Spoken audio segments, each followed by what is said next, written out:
of my 6 months of study leave last year, and I just want to tell you it was a really hard thing to write. Like, it's one of the most complicated things I had to write, and I think it's because I brought together all these ideas to revisit an incident that happened in a classroom project where I was involved in a Year 12 health classroom in a secondary school, working with a teacher on how to work with queer theory to kind of problematise compulsory heterosexuality with Year 12 students. And it's a complicated story. And so if you want to get a copy of this, you can kind of always email me. So when I was getting this together, actually, I was staying in Spain, and I've started learning flamenco. So Spain's been quite a big thing in my psyche. And on study leave last year, I got to go there. And some friends of mine have got a flat in this apartment in Valencia, and it was a really interesting experience. And I started wading through all of their stuff. And one of them said to me, "Have you ever read the poems of Lorca?" And I said, "No." And she said to me, "If you really want to get a head around Spain, this is the way to do it." And so I was interested in silences, and I opened up the book, and this often happens to me when I write stuff. And here was this poem of Lorca's about silences. Because part of this is actually about doing research and listening to silences as well as talk when you do research, and what it might mean to think of silences as full of meanings. And Lorca said, "Listen, my child, to the silence, an undulating silence, a silence that turns valleys and echoes slippery, bends foreheads towards the ground." And so I suppose this is my attempt to engage with what it might mean to listen to silences, to go back and to reread a piece of data that I had that puzzled me at the time.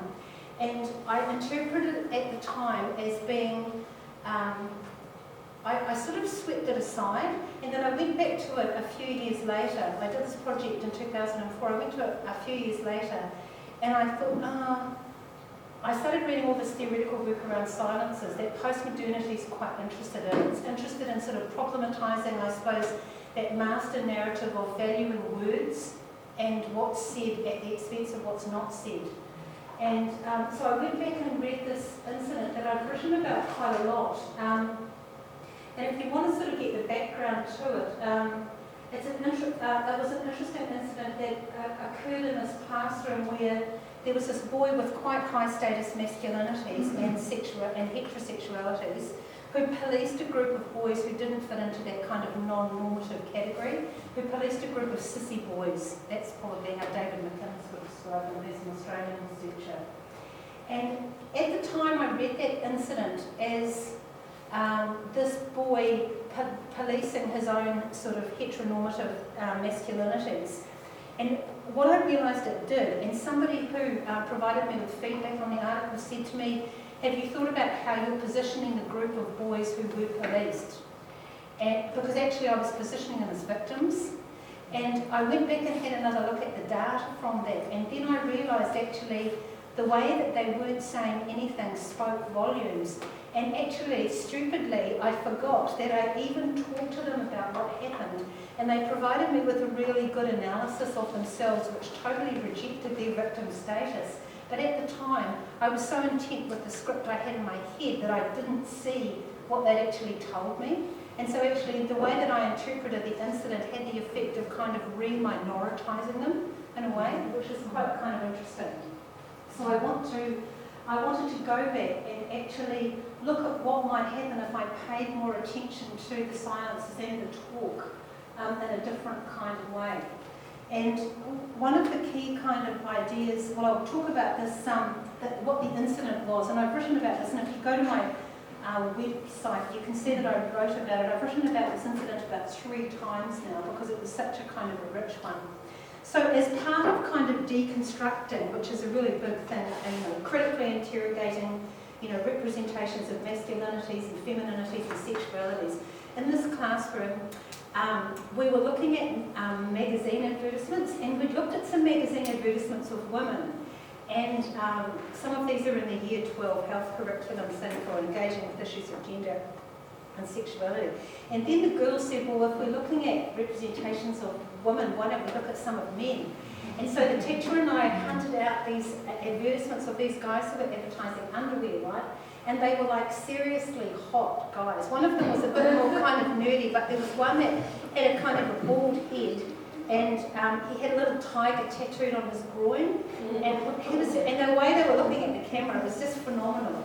Anyway, so the kids were kind of erupting with all of this stuff, and then Justin, there was this male student in the class who he constantly displayed his masculinity and his overt heterosexuality. He turned around to one of this group of sissy boys that David McInnes would, they had low status in the classroom. And of course what he did was he called into question this boy's masculinity and his heterosexuality. And he pointed to the advertisement and he remarked in this really low and suggestive voice, pointing to one of these ads, "Oh, I bet you find him really hot." So in other words, he was insinuating that this kid was kind of gay. And of course, I was sitting at the back of the room doing the participant observation, and I heard this. And so so this boy and his group of friends chose to remain silent. So I guess I'm going back and I'm re-looking at that. And the reason I went back and had a look at it was because I started to read work theoretically that I became quite interested in, because what happened as a result of that incident was, the shit really hit the fan in the class, because what happened was that Justin was doing everything that was opposed to the intentions that we had in the project of trying to widen understandings of gender and sexuality. He was wanting to actually shut them down. And so everybody got really angry with him, except for the group of high-status girls who supported him because they had an investment in aligning themselves with him in the classroom. So what I guess I came to see from that is that actually when you problematise heterosexuality in the classroom and gender normativity and difference, what happens is that you get a highly effective response. Now, I guess, so I started reading in that area on affect, and what there has been in the last probably 10 years is this affective turn. And it's been, when I'm talking about affect, I'm talking about feelings and emotions and embodiment. So it's it's a combination of embodied feelings and emotions. That's what affect is. And I think what tends to happen is that the classroom, and indeed all educational institutions, are sites where we privilege cognition and rationality at the expense of feelings and emotions and bodies. And so in some ways, classroom research tends to privilege those things too. When we do research, if you're a qualitative researcher like me, you tend to look at what people say, sometimes what they do, not what they don't say. And you don't pay very much attention to the kind of affective labour, the kind of emotional responses that are generated when you engage with issues of difference. And this work on affect has kind of developed really as a response to this, to probably what people would call this discursive turn, this idea that, which is a real feature of kind of postmodernity in a way, which is that you place an emphasis on the way that meanings are produced about difference, say for example. So the discursive turn, like in TEDU 310, we're talking about discourses, right? Socially constructed understandings that are produced and contested all over the place. But one of the things that kind of happened was that all of this work on the discursive turn has tended to focus on words and not on what's not said. And it hasn't taken account of feelings and emotions that crop up, and also of embodiment as well. And so really the work on the affective turn has kind of arisen because people have seen the limited ways in which language has been drawn on to constitute meanings. So I guess what this work on affect has done is that it lets you attend to these embodied and material feelings and emotions that might arise in situations like this. And some people have written in quite interesting ways about this. Anne Kvetkovich is an amazing writer who's written about the role that affective feelings and silences play in terms of everyday political experiences. And she talks about them as being profoundly relational, that they operate in relation to each other. And I was interested in the way that the situation that I went back and had a look at was a profoundly relational experience, and I wanted to kind of think if I could actually kind of explore that and look at what had actually happened and think, well, what were the relational dynamics that were actually going on? And when I went back and looked at the data, the students actually told me what they were and where they came from, but actually I hadn't looked at them at the time in that way because I hadn't had access to these theoretical frameworks. This is one of the most frustrating and enriching aspects of being an academic, is that you only know what you know at the time, but then something can happen and then you'll go to some place to find out a reason or a theoretical reason why something might have happened, and then a whole world opens out to you and skews your whole horizon. It's frustrating, but it's also really rich because it can send you off in some really interesting directions. So that's the theoretical framework. It's kind of post-structuralism and queer theory. I don't know if I talked enough about that. Queer theory is the whole idea that you problematise the norm. So instead of going in a kind of liberal humanist sense and saying, queer kids we're all the same and we all need to be happy together, and we all value diversity and difference and things like that. Basically what you're saying is that really what that tries to do in a liberal sense is only kind of make everybody the same, whereas in fact problematising the norm is a much more volatile thing to do, if you like, pedagogically. And that's what queer theory is interested in. And that's what this project was designed to do. I was kind of interested in the initial stage of it to actually put queer theory to work. So I found this health teacher to work with, and she really wanted to understand more about gender and sexualities and theories for understanding gender and sexuality and stuff. So what I was interested in doing was working with her and these students to kind of trouble these unitary identity categories of gay and straight and all the rest of it, in terms of thinking about what would happen if we problematised the normalcy of heterosexuality rather than argued for the special needs of a disadvantaged group of kids who were over in the corner and wanted to top themselves. As a way to kind of get away from pathologising queer youth, I suppose, in a way. And so in this project, there was Emma, who was the specialist health teacher. There were these 16 to 17-year-old male and female students, and then there was me as a researcher. And so I was a definite participant, as a researcher in this project. And there were 3 sort of sets of data that I collected. I did preliminary and post face-to-face student and teacher tape recorded interviews. Then there were participant observations I did in the classroom. Sometimes the teacher got me to teach in the classroom, which was really a bit scary. She was quite clever about it. And of course, they just couldn't understand a word I said. The students just complained vociferously because they thought I was too academic. So that was all kind of quite interesting. But I have to say, by the end of it, they were talking the talk. They were doing post-structural analysis of gender and sexuality, And actually, the ultimate irony of this is that Justin, the boy who did the bullying, was probably the smartest and the most astute analyst in the room. He had a really, really good critical mind, and I grew quite fond of him, even though he was a pain in the ass in the class, because he would always have something to say. So, sometimes these things are so paradoxical. There's no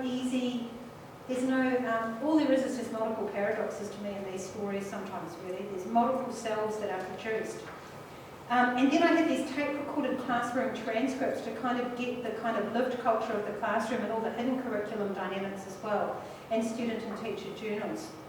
So this incident, as I said earlier on, the way that what actually happened was that Justin was given a really hard time, and Emma and I were furious with him for doing this stuff, which was working against the intent of the project and everything that we were trying to do.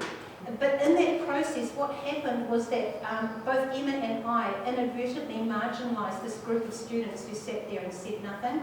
So the sissy boys and the sissy girls were actually marginalised. And this was my response at the time, and I didn't actually see it until I went back with this different theoretical lens. These were my field notes. And I tried to make this interesting, but actually to talk about, but actually I was really annoyed because, you know, you don't realise what a set idea you have in doing a research project. I wanted this to work, you know. So there's really interesting things in there about my investment in this process. And then listen to me, I sound revolting. And it's really interesting. I've been doing all this work around dominant masculinities and how they've been the basis for the kind of heteronormative harassment of male students who don't fit into desirable forms of masculinity. The good aspect of it is that I feel like a policeman, is that Guy and Peter too have made official complaints, so perhaps to talk about understanding why and how people harass is encouraged, which is that this isn't actually them, and that it says more about the insecurity of the people who are doing the harassment. So it's just fascinating, isn't it? Because actually I'm pathologising Justin and them. Emma really barreled Justin publicly in front of the rest of the class and interrogated him about how and why he might have behaved that way. So listen to me. I mean, look at my deep investment in my kind of rational self there. I'm really thinking that this is about something rational, factual. If we follow through the processes, it will be all right. And yet at the same time, I knew what a valuable person Justin was in the class, and I didn't want him to go. He must have gone out of that class a million times and been sent to the counsellor, you know how it goes. You know, and we lost all his expertise. And then, so this is what the students said about it. And they actually have the interest that what they do is actually they actually see that the problem isn't their problem. They're not the people that have the problem. Actually, it's Justin who has the problem. So they don't see themselves as victims at all. Peter said to me, we were talking, I said, what did you think about how, you know, Emma and I dealt with what happened in the past? And Peter said, yeah, she got more grumpy. This is what Emma, because we got really, really angry. Yeah, she got more grumpy. And I was really unsurprised, but I was really surprised that they would say that. You know, look, I was totally confounded. So I said she got more grumpy. I think that was on Justin's behalf, and he said, yeah, exactly. Justin pissed her off. And then I said, yeah, she was pretty well up about that. We didn't know what to do about that situation, actually. And Guy said, yeah, and Angela said, that's why. And then I said, do you think we should have acted quicker on that than we actually did? That did happen. It's interesting how we're positioning ourselves as the people that have got the power and control in this situation, which is a total myth, actually. And Angela said, yeah, that actually happened, do you? And Peter said, yeah. Angela said, she just kicked him out. We'll just go and do it again. And I said, yeah, I know. But Justin might change this time after, and Angela said, doubt it. You can't change people. So in fact, what they're telling me, and what I didn't see the first time, is that actually they don't see themselves as having a problem. They put all the problem onto him, actually. So it wasn't just that we pathologised Justin, they actually did it too. But in that situation, they're not seeing themselves as victims at all. And then they provide me with this really interesting analysis of the situation that was something that I never also saw in the first time. And that was that there's this history to this relationship, that it's a deeply relational thing, and that they've known, these kids have been in this class together since way back, and they've got a history together, and that we paid no attention to their history, to what had actually gone on. We were so intent on solving the problem and being seen to do something that we missed the fact of the whole way that a classroom actually is a profoundly relational space, and that people define who they are in relation to the other person. And Sharon Todd begins to get at some of this work when she talks about classrooms as a pedagogical site where we come in there to this crossroads and we bring everything of ourselves into this context. We bring all of our histories into this situation. And actually how we understand who we are in that classroom situation is in relation to, is kind of from the other person. So that, for example, you'll be giving me a sense of who I am by reflecting something back about me. So in that way, there's this profound interrelationality that characterises a pedagogical space. And this was their way to kind of try and make sense of this, but to actually show me, and they say quite thoughtful things here, you know, they're trying to figure out for themselves what might have happened in that situation, why Ryan was coming up. He was confused about why Justin relates in the way that he does. And of course, there are really big reasons why he does, but none of them have known him, because Justin would never make himself vulnerable enough in that situation to tell them. But actually, he told me the same thing in an interview that he had with me later on, where I began to find out a little bit about what motivated Justin to do what he did, which is a complicated mix of things. So they shrug off any sense of themselves here as marginalised victims. They do reinscribe these individual pathologising discourses of Justin, but they also show that there's this history to the interaction that occurred in the classroom, even though it wasn't acknowledged at the time. And this is, and so there's a piece of data also there that speaks to Justin telling me the reasons why he did what he did in a later kind of interview that I also found it kind of supported some of these things. And this is an interesting piece of data too that also speaks to my desire to want to kind of recuperate something out of this project. I really did think that I was going to go in there to this project and they would change their minds as a result of what had happened in it, and actually they steadfastly resist me trying to recuperate them as having changed. Because as they quite pointedly tell me, that didn't change them at all. And why didn't it change them? Well, it's because they didn't see themselves as victims in the first place. You know, I say, has the project changed ways that we think about differences? Guy says, and they did sort of, try and humour me to some extent, it hasn't made me feel stronger really, it's just, and then Peter is the one who really wakes it home to me. It hasn't changed really anything for me. I still think of people the way I thought about them before. There's no changes or anything the way that I think about. And then Guy says he's a much, a lower key person who always tries to be helpful. It's given me all the more information and I'll be better informed. And then I say, can you believe this? I didn't even know I was doing this, but I'm totally subconscious. Do you think it's helpful you to see yourself as less of an outsider? So I'm reinscribing subconsciously my desire to recuperate them as marginalised victims. And thinking that, for God's sake, the research project might have helped that to happen. Well, actually, it doesn't, because it shows here that I'm actually reiterating what I'm trying to not do. And then Peter